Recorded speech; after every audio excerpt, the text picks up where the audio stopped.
Hey dosto, welcome back my YouTube channel. আপোনালোকে গম পাইছে গোটেই বিশ্বজুৰি বৰ্তমান কৰোনা ভাইৰাছ মহামাৰীয়ে গা কৰি উঠিছে। ভাৰততো এই মহামাৰীৰ ফলত বহুতো মানুহ আক্ৰান্ত হৈছে। আমি নিজকে এই মহামাৰীৰ পৰা বচাই ৰাখিবলৈ হ'লে আমি বাহিৰলৈ যাওঁতে মাস্ক পৰিধান কৰিব লাগিব আৰু আমাৰ হাত দুখন ভালদৰে পৰিষ্কাৰ কৰি ৰাখিব লাগিব। আমি হেণ্ড চেনিটাইজাৰ ব্যৱহাৰ কৰিব লাগিব। বৰ্তমান মাৰ্কেটত চেনিটাইজাৰ নাটনি ঘটিছে, সেইবাবে আমি ঘৰতে চেনিটাইজাৰ প্ৰস্তুত কৰি ল'ব পাৰোঁ। আৰু কেনেদৰে প্ৰস্তুত কৰা হয় মোৰ স্ক্ৰীনত সেইটো দি থোৱা হৈছে, আপোনালোকে চাই ল'ব পাৰে। বৰ্তমান আমি এই মহামাৰীৰ পৰা বাচিবলৈ হ'লে কিছুমান সাৱধানতা অৱলম্বন কৰিব লাগিব আৰু মানুহৰ মাজত সজাগতা সৃষ্টি কৰিব লাগিব। ভাৰত চৰকাৰে বহুতো পদক্ষেপ হাতত লৈছে। স্কুল কলেজ আদি সকলোবোৰ বন্ধ কৰি দিয়া হৈছে। ছুইমিং পুল, জিম আদি সকলোবোৰ বন্ধ কৰি দিয়া হৈছে। যোনবিলাক ঠাইত মানে জনসমাগম হয় সেইবিলাক প্ৰায় বন্ধ কৰি দিয়া হৈছে আৰু বহুতো ঠাইত সজাগতা সভা পতা হৈছে। চামগুৰিৰ গেন্ধালী প্ৰভাত প্ৰাথমিক বিদ্যালয়ৰ শিক্ষক শিক্ষয়িত্ৰী আৰু গাঁওবাসীয়ে বহুতো সজাগতা অভিযান আৰম্ভ কৰিছে। তেওঁলোকে গাঁওবাসীক বুজাব বিচাৰিছে যে এই মহামাৰীৰ পৰা পৰিত্ৰাণ পাবলৈ হ'লে আমি কি কৰিব লাগিব আৰু কেনেদৰে আমি কিছুমান সজাগতা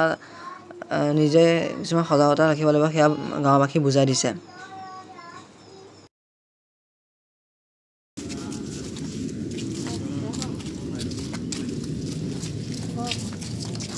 ৰাইজ আপোনালোকে নিশ্চয় গম পাইছে, সাম্প্ৰতিক সময়ত কৰোনা ভাইৰাছৰ দৰে এটা কোভিড-19 তথা কৰোনা ভাইৰাছৰ দৰে এটা মাৰাত্মক ব্যাধিয়ে গোটেই বিশ্ব গ্ৰাস কৰিছে আৰু ইতিমধ্যেই সেই প্ৰাদুৰ্ভাৱ যথেষ্ট পৰিমাণে আমাৰ ভাৰতবৰ্ষতো পৰিছে আৰু সেয়েহে বিজ্ঞসকলে আৰু বিশ্ব স্বাস্থ্যৰ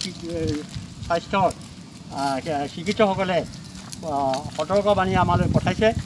আমি পাইছোঁ সেই সতৰ্কবাণী হৈছে আপোনাৰ সুৰক্ষা আপোনাৰ হাততে আছে।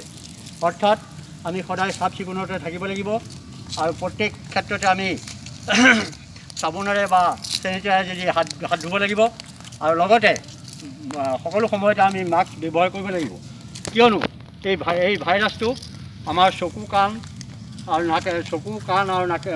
মুখেদি ইয়াৰ প্ৰৱেশ ঘটে। গতিকে আমি এই ক্ষেত্ৰত মাস্ক ব্যৱহাৰ কৰি সাৱধানতা অৱলম্বন কৰিব লাগে। যোৱাকালি আপোনালোকে নিশ্চয় গম পাইছে যে ভাৰতৰ সন্মানীয় প্ৰধানমন্ত্ৰী নৰেন্দ্ৰ মোদী ডাঙৰীয়াই অসমৰ ৰাইজৰ প্ৰতি সমগ্ৰ বিশ্বৰ ৰাইজৰ প্ৰতি এটা গুহাৰি জনাইছে। সেই গুহাৰিটো হৈছে যে আমি সৰ্বসাধাৰণ ৰাইজ ঘৰৰ ভিতৰত সোমাই আছোঁ, কিন্তু এনে কিছুমান বিষয়া কৰ্মচাৰী ব্যক্তি আছে যিসকলে ৰাইজৰ সেৱাত সকলো সময়তে আত্মনিয়োগ কৰিব লাগে।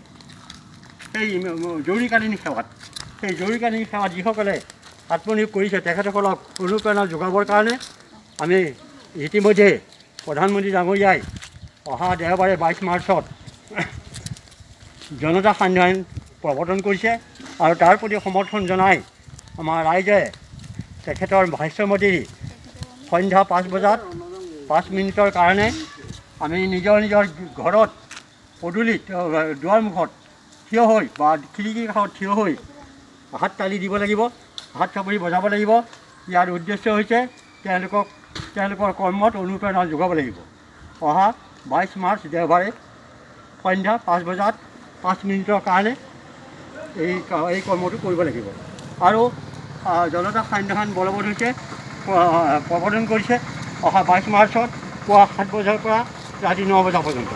তাৰ মাজতে সন্ধ্যা 5 বজাত নিজৰ ঘৰৰ দুৱাৰমুখত থিয় হৈ আৰু খিৰিকীৰ মুখত থিয় হৈ হাত চাপৰি বা কোনো যন্ত্ৰ যেনে থাল বাচন লৈ বজাই সেই বাহিৰত জৰুৰীকালীন সেৱাত ব্যস্ত থকা ব্যক্তিসকলক অনুপ্ৰেৰণা যোগাবৰ বাবে হাত চাপৰি দি সমৰ্থন জনাবলৈ আমাক গুহাৰি জনাইছে সন্মানীয় ভাৰতৰ প্ৰধানমন্ত্ৰী ডাঙৰীয়াই।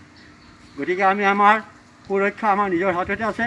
গতিকে সকলোফালে আমি সাৱধানতা অৱলম্বন কৰি নিজক বচাই ৰাখিবৰ কাৰণে তথা বিশ্বৰ জনতাক বচাবৰ কাৰণে আমি সতৰ্কতামূলক ব্যৱস্থা গ্ৰহণ কৰা উচিত হ'ব বুলি আমি ভাবিছোঁ। ক'লোঁ মই চাবোন দি সকলো সময়তে হাত দিব লাগে বা চেনিটাইজ পাবলৈ নাইকিয়া হৈছে এতিয়া, চাবোনেই ব্যৱহাৰ কৰিব লাগিব। গতিকে সকলো সময়তে চাবোন ব্যৱহাৰ কৰিব আৰু মুখত মাস্কখন লগাবলৈ নাপাহৰিব।